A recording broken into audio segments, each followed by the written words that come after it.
খুব ভাল লাগিছে সকলোৱে আশা কৰি আছিল মইও আশা কৰি আছিলোঁ আজি ফাৰ্ষ্ট কাউন্সেলিঙৰ ৰিজাল্ট আহিলে সৰুৰ পৰাই সপোন আছিল ডক্টৰ হোৱাৰ সপোন পূৰণ হোৱা বুলি ক'ব নোৱাৰি কিন্তু সপোনৰ দিশৰ প্ৰথমটো খোজ পেলাব পাৰোঁ সিম্পলিফাই কোচিঙৰ বাবে আজি সম্ভৱ হ'ল খুব ভাল লাগিছে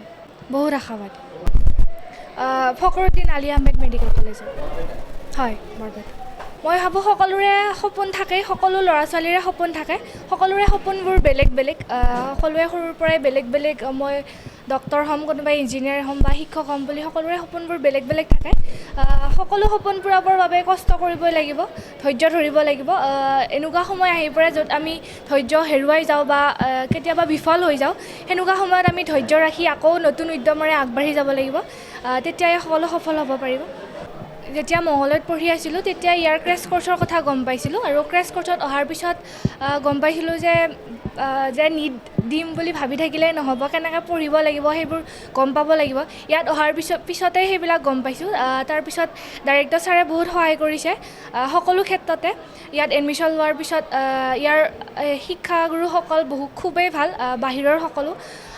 খুব ভাল শিক্ষা দিয়ে নীট অৰিয়েণ্টেড হোষ্টেল আছে মই হোষ্টেলতে আছিলোঁ হোষ্টেলৰ ফেচিলিটিও আছে ইয়াত হোষ্টেলত থকাৰ বাবে মোৰ বহুখিনি সুবিধা হৈছে কাৰণ